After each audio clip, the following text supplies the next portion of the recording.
আসসালামু আলাইকুম। দেশের সাধারণ মানুষ কিন্তু এখন আবার বলা বলি শুরু করছে যে আমরা কিন্তু আগেই ভালো ছিলাম। এটা না, মানে এই কথাটা না বলার কোনো কারণই নাই, এটা বলাটাই স্বাভাবিক। আমি আমার নিজের জীবন নিয়ে, আমার নিজের টাকা পয়সা নিয়ে বা আমার নিজের পরিবারকে নিয়ে আমি সবসময় শঙ্কিত থাকি। এখন বর্তমানে সবাই একই অবস্থা, সবাই চিন্তায় আছে, সবাই ভয়ে আছে আসলে কখনকার কি হয়ে যায়।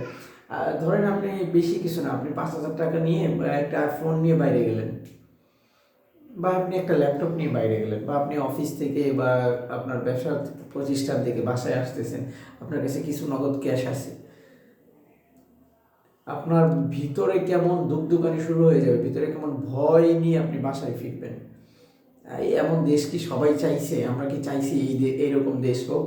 এই ব্যবস্থা, এই শাসন ব্যবস্থা বা এরকম নিরাপত্তাজনিত কারণ নিয়ে নিরাপত্তা থাকবে না, আমি আমার দেশে নিরাপদভাবে চলতে পারবো না, আমি আমার দেশে স্বাচ্ছন্দ্যে চলাফেরা করতে পারবো না, এই দেশের চিন্তা আমরা করছি?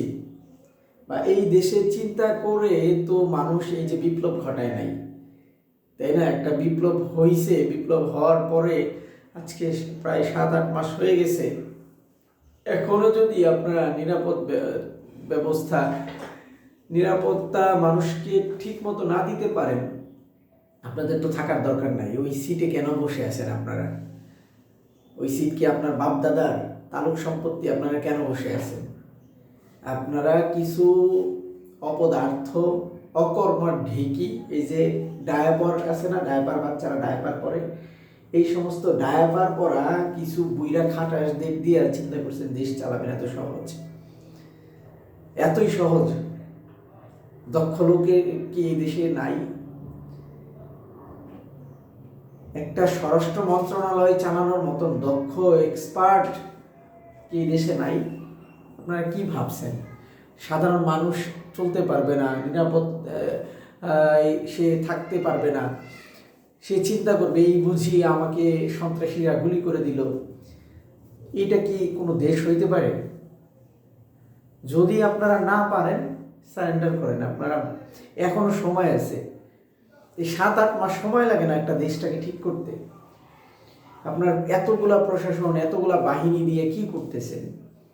শুধুমাত্র বাহিনী লোক দেখানো ভাবে চালাইলে হবে? আপনি কোন সেক্টর থেকে ঘুষ বাণিজ্য দূর করতে পারছেন? পারেন নাই। তো এখনো সময় আছে। মানুষজনের কিন্তু না বিশ্বাস উঠে যাচ্ছে। মানুষজন যদি আবার মনে করেন যে, তারা চিন্তা করে যে আমাদের নিরাপত্তার জন্য আমাদের নিজেকেই লড়াই করতে হবে, দেশের পরিস্থিতি কিন্তু আরও খারাপ হবে।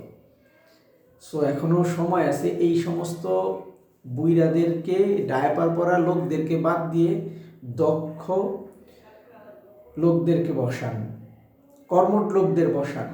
ঠিক আছে? ওই খালি মুখে বলি দিলে হবে না, ডেভিল হান্ট, অমুক হান্ট, তমুক হান্ট, আরও বেশি শক্তি প্রয়োগ করবেন। আর করছেন নাকি? করেন, 2-3টারে ধরেন, মারেন, প্রকাশ্যে শাস্তি দেন। কি করছেন আপনারা? তো মনে করেন যে ধরবেন আর 2 দিন পরে দেখা যাবে যে নিউজ এসে যুক্তরাষ্ট্রে চলে গেছে, অমুক দেশে চলে গেছে, তমুক দেশে চলে গেছে। এই সমস্ত ফাঁকা বলি না দিয়ে কর্ম কইরা দেখান, তাহলে আমরা জনগণ স্বস্তিতে থাকতে পারবো। আমরা আপনাদের উপর ভরসা করে নিরাপদে বাইরে চলাচল করতে পারবো। ধন্যবাদ।